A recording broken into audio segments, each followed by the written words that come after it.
Olá, muito boa noite. Cenário econômico brasileiro. O que esperar para este final de semestre? Será que a economia pode se recuperar ainda em 2018? E com o aumento do dólar, como fica a desvalorização cambial? Essas e outras questões você confere agora no Jornal da UFO.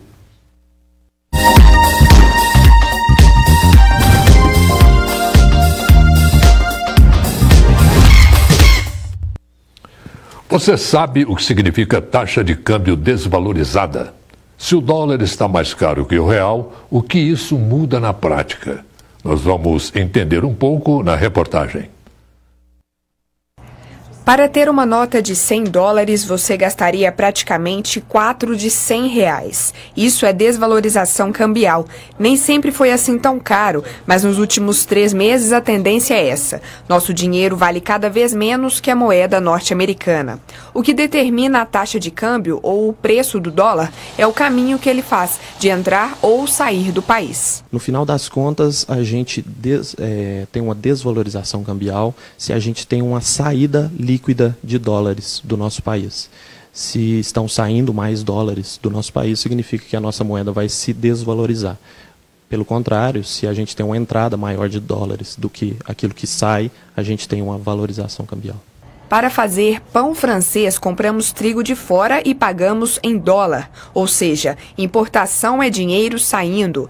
Quando vendemos commodities como café e soja, recebemos também em dólar. Exportação é dinheiro entrando no país. Outro fator importante para o dólar ficar ou fugir do Brasil é o olhar dos investidores internacionais. Eles colocam dinheiro no país se acharem que o investimento é seguro, mas também tiram o dólar se perceberem risco de prejuízo ou encontrarem lugar melhor para investir. A economia norte-americana está tendo uma retomada de crescimento. Isso faz com que haja uma tendência de aumento da taxa de juros lá nos Estados Unidos. Mas o que significa isso? O aumento da taxa de juros lá, ela faz com que os investidores que estão nos países emergentes, dentre eles o Brasil, eles se sintam mais estimulados a voltar para a economia norte-americana e investir lá. Isso faz com que a gente tenha uma certa fuga de capitais aqui do Brasil, ou seja, tem dólar saindo da economia e isso faz com que a gente tenha uma desvalorização cambial, que é o que está acontecendo nos últimos tempos. Do ponto de vista nacional, a gente tem claramente, como todos sabemos, uma instabilidade política em primeiro lugar. O mercado não tem ideia de qual será o próximo presidente, qual será a próxima política econômica a ser implementada, né, consequentemente. E os fundamentos da nossa economia ainda estão bastante incertos, né, em termos fiscais. Isso faz com que os investidores externos tenham um certo receio de trazer os seus investimentos aqui para o país. Na opinião do economista, o dólar mais valorizado que o real traz prejuízos como inflação. O pão, por exemplo, pode ficar mais caro, já que compramos trigo de fora. Por outro lado, nossos produtos ficam mais baratos no exterior e, por isso, mais competitivos. A gente tem também 2 dimensões nesse aspecto, né? Do ponto de vista dos impactos negativos que uma desvalorização cambial pode ter para a nossa economia, a gente pode destacar, em primeiro lugar, o impacto que a desvalorização tem sobre a inflação. Quanto mais desvalorizado estiver o real, maior vai ser a pressão, né, sobre a inflação, sobre os preços internos aqui para a gente. E o endividamento das empresas, né, que estão endividadas em dólares, também aumenta. Então, esses são os impactos negativos. Do ponto de vista dos impactos positivos, a gente tem um aumento da competitividade, né, das mercadorias que são produzidas aqui no nosso país e exportadas. E isso faz com que a indústria exportadora do país ela consiga ter uma maior rentabilidade, né, e, consequentemente, se esse dólar continua desvalorizado, né, em um patamar desvalorizado, isso significa ou implica em um estímulo para o investimento nesse setor, né, industrial, principalmente nas indústrias que são exportadoras. Muito bom. Para discutir este cenário econômico brasileiro que anda um tanto quanto nebuloso, nós vamos conversar aqui em nossa bancada com o professor do Instituto de Economia e Relações Internacionais, Felipe Mendonça, e com o economista e pesquisador do Centro de Estudos, Pesquisas e Projeto Socioeconômico CEPES da UFO, o professor Henrique Souza. Muito boa noite, Felipe, seja muito bem-vindo. É um prazer muito grande tê-lo aqui conosco. Henrique, boa noite, muito obrigado por estar aqui com a gente. Felipe, para começar com você, para a gente abrir a nossa prosa. Alta do dólar, desvalorização cambial, é óbvio, juros americanos, desaceleração da economia, eleições aí que a gente não sabe como é que vai ser. Tá bom ou precisa mais? Já tem muitos elementos, aí está suficiente, né? O cenário já está complexo demais. E, assim, para tentar entender um pouco o que se passa, né, eu acho que a gente pode fazer aí algumas divisões. Você tem, parte da crise se explica por conta do cenário global, do que se passa, então, na economia mundial, principalmente por conta das movimentações recentes da economia norte-americana, que envolve a política translocada do Donald Trump, que se meteu numa guerra comercial, e isso deixa os investidores mais tensos, a própria política de juros, como a gente viu na reportagem, que tem impacto nos países emergentes como o Brasil, e todas as relações econômicas internacionais que acabam se desenvolvendo a partir disso. Mas também tem um componente nacional, um componente brasileiro dessa crise, que envolve tanto um governo totalmente moribundo, né? Preciso lembrar que o governo do Temer tem 3% de aprovação popular, sendo que a margem de erro da pesquisa é de 2%. Né? Isso gera uma instabilidade. Quase 0%. Né? Para ele e a mãe dele, né? E a família dele, que entende que o governo dele é bom ou ruim. E tem, claro, a própria economia brasileira, que passa por uma crise, por uma série de questões internacionais, como eu falei, mas também nacionais. O Henrique, nós tivemos agora, quer dizer, a coisa ainda tem um rescaldo ainda triste. Nós tivemos um protagonista aí dessa crise dos transportes de cargas, que foi o caminhoneiro. Essa paralisação ainda deixa resquícios na nossa economia, na economia local e regional? Não, sim, é claro. Essa paralisação, de certa forma, ela acabou prejudicando a economia, né? Porque você tem uma paralisação do transporte, uma paralisação da produção, né? Perda de produção. A gente do CEPES até calculamos mais ou menos qual foi a perda para o município de Uberlândia com essa paralisação, né? Não lembro de cabeça o valor. Mas também, né, a questão da paralisação não pode ser desprezada, né? Não é um direito dos caminhoneiros, né, expressar através da greve, né? Mas tem consequências, Se a adoção da política de preço da Petrobras foi essa, ela teve as consequências. Então, acho que o governo, quando ele vai determinar as políticas, né, ainda que a Petrobras seja, de certa forma, independente, ele tem que colocar todas essas coisas na cabeça. Né? O Felipe, a gente não pode deixar de falar do papel do agronegócio nesse imbróglio todo aí. Você acha que essa crise, que já está se apresentando como uma crise já na economia, o agronegócio pode sair prejudicado disso? Nós sabemos que em maio agora, foi maio, o agronegócio gerou 9 bilhões e 900 milhões em exportação, né? Apesar de uma queda de 3,4% na produção de grãos. Essa coisa toda aí pode mexer com o agronegócio? Mais seriamente do que já mexeu? Eu acho que assim, o cenário hoje ele é tão complexo que ele emite sinais cruzados. Né? Ao mesmo tempo que a gente viu agora a situação do câmbio brasileiro, com o real desvalorizado em relação ao dólar, isso gera uma oportunidade de negócios para o nosso exportador de grãos, de commodities agrícolas. Porque o produto brasileiro fica mais barato no mercado internacional. E isso é interessante dizer, mas claro que tem desdobramentos diversos na economia brasileira. Mas especificamente falando dos commodities agrícolas, que é um carro-chefe da economia brasileira, sempre foi, isso acaba recolocando o Brasil de maneira mais competitiva, como a gente viu na reportagem, no mercado internacional. Agora, eu disse que o cenário é complexo e emite sinais truncados, cruzados, porque é preciso considerar que os Estados Unidos acabam de se meter numa guerra comercial com a China. Né? Então ali troca de... Briga de cachorro grande. Briga de cachorro grande, né? E ali eles estão falando de retaliação cruzada da ordem de 50 bilhões de dólares para cada lado. E boa parte das sobretaxas que os Estados Unidos colocaram nos produtos chineses e vice-versa tem a ver com o mercado de grãos. Então, alguns analistas olham para essa situação e eles estão ansiosos, porque talvez a guerra comercial entre Estados Unidos e China jogue os preços dos commodities para baixo no mercado internacional, o que poderia prejudicar o interesse do agroexportador brasileiro. Mas isso está posto, a gente não sabe o que vai ocorrer. Mas só para a gente ver que ao mesmo tempo que no âmbito doméstico a taxa de câmbio pode servir como um estímulo para o exportador, no plano internacional, a guerra comercial que hoje o Donald Trump colocou o mundo pode fazer com que os preços dos commodities oscilem, impactando diretamente o Brasil, né? Impactando para baixo, né? Para baixo, né? Isso, assim, alguns analistas estão dizendo isso, estão apontando nessa direção. Agora, a gente precisa observar, e se a gente tivesse um governo, né, a gente poderia pensar em estratégias para utilizar momentos desse tipo para inserir, para conseguir fazer com que o país enriqueça, o país se desenvolva.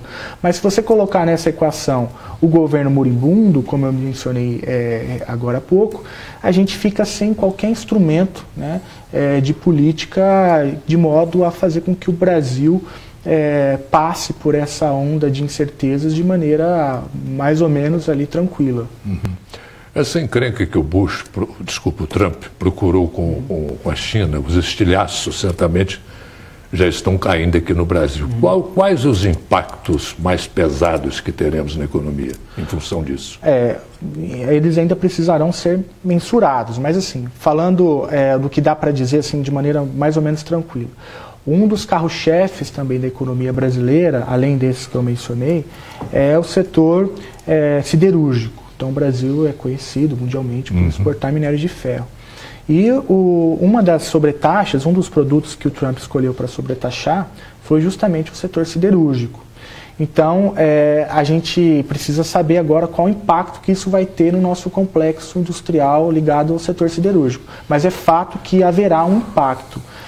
Aí alguns analistas estão dizendo que o impacto pode ser maior ou pode ser menor a partir das discussões e dos arranjos políticos que vão ocorrer tanto no âmbito bilateral entre o governo brasileiro e o norte-americano, quanto no âmbito das organizações internacionais. No caso, a Organização Mundial do Comércio, que certamente será acionada não só pelo Brasil, mas por vários países para poder rever, fazer com que os Estados Unidos revejam essa política, porque ela é contrária, né, às normas acordadas no plano internacional, principalmente no âmbito da Organização Mundial do Comércio.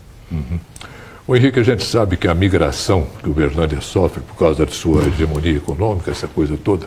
Outro dia nós entrevistamos aqui uma colega de vocês aqui da UFO, falando sobre isso, o impacto dessa migração violenta que o Uberlândia sofre, gente que vem de cidades menores para cá em busca de emprego, de educação, de saúde, e na maioria das vezes não encontram nada disso, entendeu? Como que isso impacta na economia da cidade? Bom, como você tem a atratividade desses empregos, né, em cidades talvez que estão ao redor de Uberlândia e não tem os trabalhadores não têm uma oportunidade de um emprego de qualidade, eles acabam, né, migrando para uma cidade polo, que é a cidade de Uberlândia. De certa forma, esse aumento da oferta de trabalhadores vai causar um impacto no mercado de trabalho, que é possivelmente a redução, né, dos salários ofertados, porque já que você tem uma oferta grande de trabalhadores, você pressiona o salário para baixo, né? E, de certa forma, também a questão dos salários baixos é para a questão dos quais são os empregos que nós ofertamos, né? Então, a qualidade do emprego, ela interfere no salário. Então, se você tem emprego que exige pouca qualificação, e esse emprego é pouco produtivo, não no sentido do trabalhador, sim, mas no sentido do setor, esse emprego vai ter um baixo salário. Então, a questão do quais empregos nós estamos ofertando e a vinda de trabalhadores para Uberlândia impacta principalmente nos salários. Mas, de outra forma, isso é bom para as empresas, porque você tem um baixo salário e tem muita gente ofertando a mão de obra. Mas e a qualidade? Você diz que é bom para as empresas, mas e a qualidade do trabalho ofertado? Bom, a qualidade do trabalho ofertado vai depender dos trabalhadores que ofertam o trabalho, claro, né, da qualificação de cada um. Nós temos trabalhadores de elevada qualidade, né, temos vários centros de ensino aqui, e esses trabalhadores qualificados têm uma oportunidade de oferecer um serviço melhor, né? Mas, como eu falei, a questão é de quais serviços nós ofertamos, né? Então, a questão acho que não é jogar o problema para o trabalhador, mas quais as oportunidades que nós damos para os trabalhadores. Uhum. O CEPS, de alguma forma, ele detecta alguma influência do aumento do dólar na economia local? Bom, o efeito do dólar sobre a economia local, com certeza ele existe, né? Porque nós nos especializamos no setor agro, né? E somos um setor que exporta bastante. Nós exportamos fundamentalmente soja, né? Uhum. E carne bovina. Então, quando você tem uma desvalorização cambial, né? Isso eleva a rentabilidade da soja ou de qualquer outro produto exportado e também aumenta a nossa competitividade no mercado externo, já que o nosso produto se torna mais barato relacionado aos outros produtos no exterior. Isso seria no mercado normal, né? Isso, sim. Ô Felipe, esse cenário de desvalorização cambial, você já falou, deu uma pincelada em cima disso, a gente sabe também que você não tem nenhuma adivinhação, entendeu? Mas essa desvalorização cambial, ela tende a continuar? Como você diz, ainda bem que você disse que não...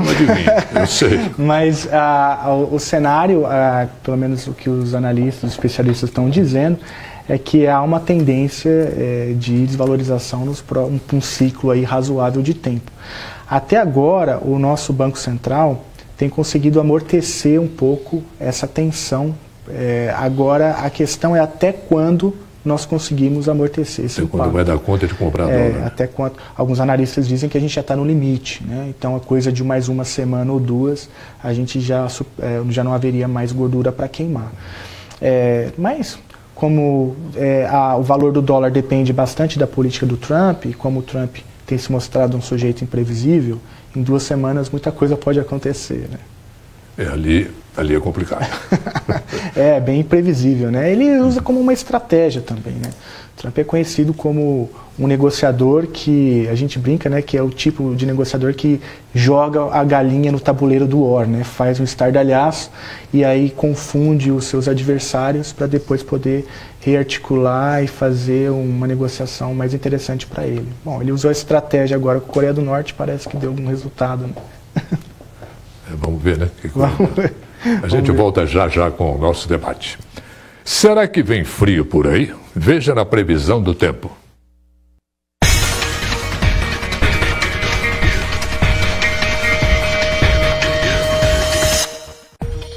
A terça-feira em Uberlândia vai ser de sol entre nuvens e o dia pode ficar mais gelado. Mínima de 15 e máxima de 24 graus.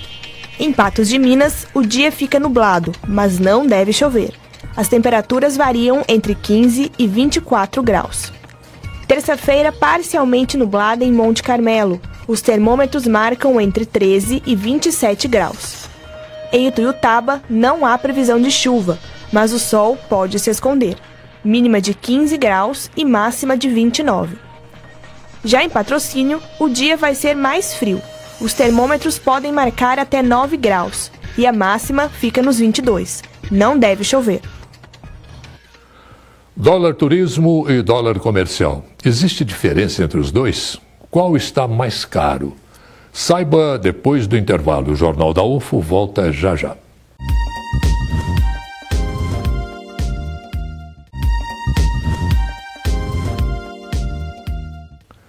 E você quer saber o que rola na universidade esta semana? Tem várias dicas no quadro Eventos UFO. Olha só.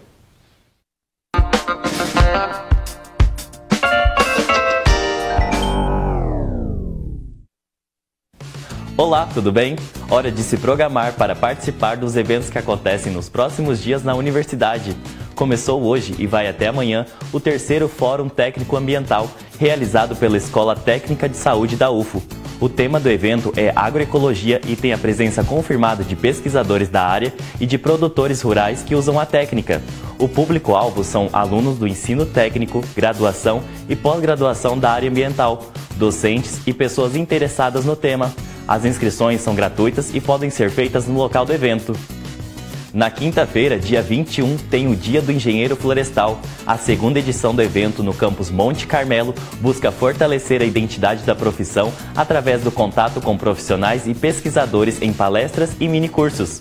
Quem participar vai aprender sobre temas atuais relacionados às grandes áreas de atuação do engenheiro florestal. As atividades acontecem na sala 406 do Bloco B. Também acontece hoje e amanhã o 6º Workshop Linguagem e Interpretação no Anfiteatro do Bloco 5O. Tem credenciamento até às 9 da manhã e depois começa a conferência sobre discursividades, como ouvir e ler. Na parte da tarde tem um mini curso O Signo Ideológico na Era das Mídias Sociais, Fake News, Pós-Verdade e Plurilinguismo. A inscrição vai ser feita no local do evento. E sábado tem uma programação especial. A Divisão de Esportes e Lazer Universitário realiza o 2º torneio de cheerleading da UFO. O evento é organizado em parceria com representantes das atléticas da universidade. São 14 equipes inscritas disputando categorias do nível 1 ao nível 3.2 e ainda dance hip hop. O torneio começa às 2 da tarde na Arena Sabiazinho. Se você ainda não conhece o esporte, aproveite a oportunidade. E se você gostou dessas dicas, na próxima semana tem mais. Até lá!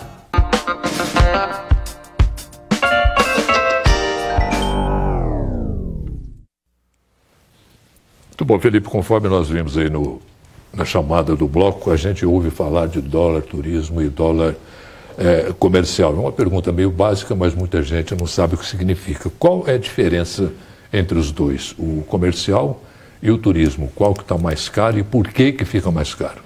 Se você me permite, eu vou passar a bola para o Henrique, que está mais a par aí, o nosso economista do CEPES, pode ser? A bola é sua, Henrique. Não, bom, o câmbio, né, ele é formado em vários mercados, né?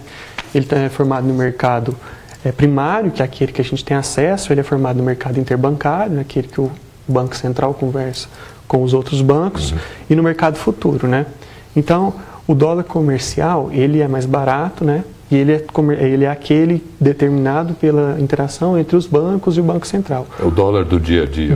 Esse é o dólar comercial, aquele que a gente sempre vê o valor, né? O dólar para turismo é aquele que a gente tem acesso, né, nas casas de câmbio, e ele vai ser, normalmente ele vai ser mais caro, né? Talvez porque também a gente tem uma cobrança normalmente do IOF, né, a depender da taxa de como isso é determinado, sobre a compra de dólar para fins de turismo, né? Isso influencia de alguma forma na economia local? E de que forma? Bom, na economia local, essas questões acho que não interferem muito, né? Porque o dólar comercial ou o dólar turístico não ser tão diferente. Mas a questão do dólar ficar mais caro para o turismo, isso, ainda que seja prejudicial para aqueles que desejam viajar, né? De certa forma, ele pesa menos na balança comercial brasileira, né? Se a gente for olhar a conta de transações correntes, principalmente envios, quando você tem um aumento de viagens internacionais, a saída de dólares é muito forte, né? E isso tem um peso, porque se você tem saída de capitais, você tem que captar dólares de outra forma. E aí você vai captar dólares normalmente na forma de títulos emitidos pelo governo, então isso tem um custo de juro futuro, né? Então, ou seja, uma taxa de câmbio desvalorizada desfavorece o turismo, né? Mas acaba pressionando menos o balanço de pagamentos, que é uma conta importante se a gente for pensar em termos de país. Você aconselharia a pessoa que quer viajar para o exterior, fazer uso de dólar, por exemplo, que fique quieto e aguarde a evolução? Bom, eu acho que se a pessoa deseja, né, viajar no curto período, eu acho melhor já começar a comprar os dólares, né? Porque a tendência, o que se espera, né, pode ser que não ocorra, mas o que se espera é que o dólar vai se valorizar mais, né? Porque isso não é uma tendência que começou da semana passada, né? A tendência do dólar valorizar, ela vem desde 2012, né? Desculpa. E a partir do momento em que os Estados Unidos têm movimentos de elevação da taxa de juros, que o que se espera para o futuro é que se eleve mais, você tem maior fuga de capitais, né? E não só fuga de capitais, mas também que o mercado o dólar é determinado também no mercado futuro, mas essa é outra coisa, e que acaba pressionando o dólar para desvalorizar mais ainda. Então, acho que se alguém deseja viajar de fato no curto prazo, eu acho que é melhor começar a já fazer as reservas em dólares. Ou então muda o trajeto. Ou muda o trajeto, com certeza. É difícil, né? Muito difícil. Ô Felipe, o empresariado estrangeiro, ele fica mais com o pé atrás num país como o nosso, principalmente em véspera de eleição, num cenário tão indeciso? Ele tira dinheiro, como é que ele faz? Deixa de investir? Veja, um país que há poucos dias paralisou por conta de uma crise de combustível, um país que você vê o tempo inteiro aparecendo no noticiário por conta de escândalos de todo tipo, um país sem governo, né?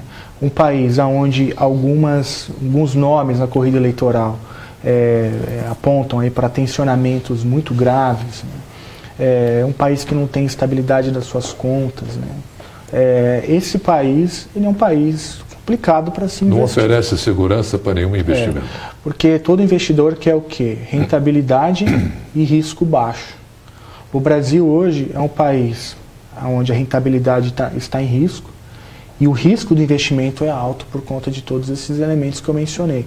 Não é à toa, como o Henrique mencionou, que o dinheiro está voltando para os Estados Unidos, né? Veja, agora o nosso vizinho aqui, a Argentina, eu acho que é um caso interessante a se mencionar. A Turquia é um outro caso interessante, mas a Argentina está aqui pertinho da gente. O que ocorre com a Argentina? A Argentina é um país que viu fuga de investimentos, saindo da Argentina e voltando para o centro. E agora o presidente argentino, Macri, teve que pedir ajuda do Fundo Monetário Internacional, trazendo à memória, né, a década de 80 e aquela crise aguda que toda a América Latina se meteu naquela década.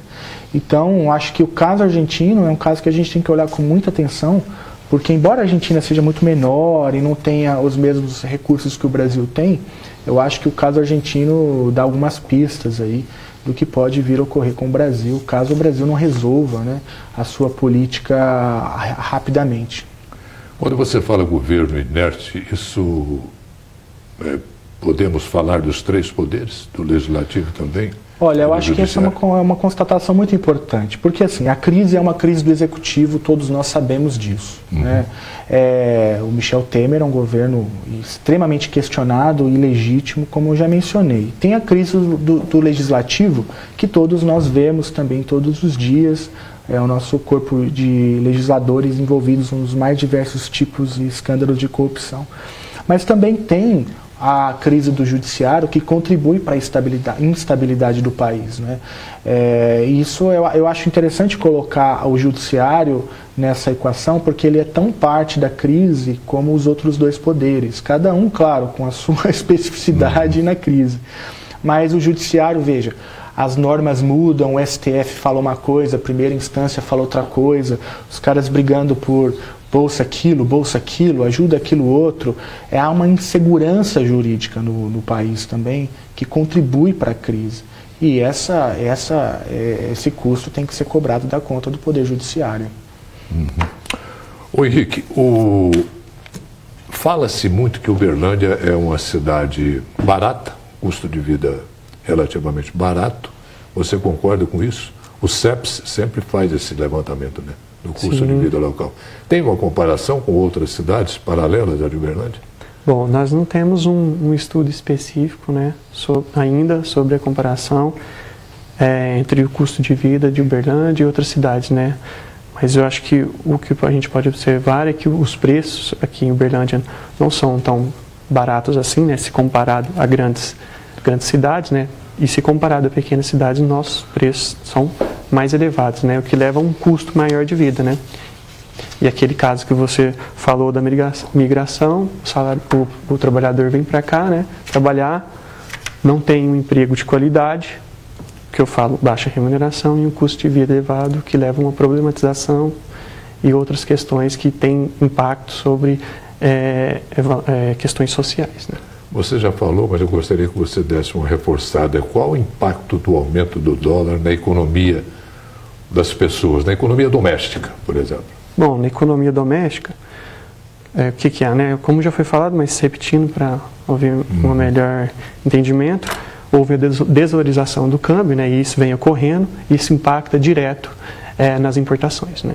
As importações vão ficar mais caras. Certo. A gente vai chegar lá no bolso do consumidor. As exportações sendo mais caras, os produtos se tornam mais caros, aqueles que são demandados diretamente pelo consumidor, mas também os insumos que são usados para a fabricação de produtos que vão ser demandados pelo consumidor. Ou seja, se há uma elevação do preço por conta desse dólar mais valorizado, há uma queda da renda real do trabalhador. Então, diretamente na renda do trabalhador, isso significa uma redução real do poder de compra dele. Talvez não seja perceptível de fato, pelo fato de essa variação não ser muito alta. Então, ela vai correndo o salário aos poucos, né? Por isso, a gente está entender que quando não há um reajuste do salário dos trabalhadores, né? Um reajuste que seja importante, ele acaba não pegando essa elevação dos preços, como no caso agora da desvalorização do câmbio. Muito bom, Henrique, Felipe. Infelizmente, o nosso tempo já se esgotou. Vai rápido, né? Vai muito rápido. Muito obrigado pela sua presença aqui. Muito obrigado, Henrique. Foi um prazer muito grande. Obrigado pelas informações tão importantes que vocês passaram para o nosso telespectador. Você já leu uma notícia, compartilhou e depois descobriu que o fato era mentira? Amanhã, no Jornal da UFO, nós vamos falar sobre fake news. Participe, envie suas dúvidas na página da TV Universitária no Facebook. E relembrando aqui que hoje é dia do químico. Os nossos cumprimentos, os nossos parabéns a todos esses profissionais que mexem tanto com a nossa vida no dia a dia. Parabéns. O nosso Jornal da UFO fica por aqui e a gente volta amanhã. Uma boa noite e até lá.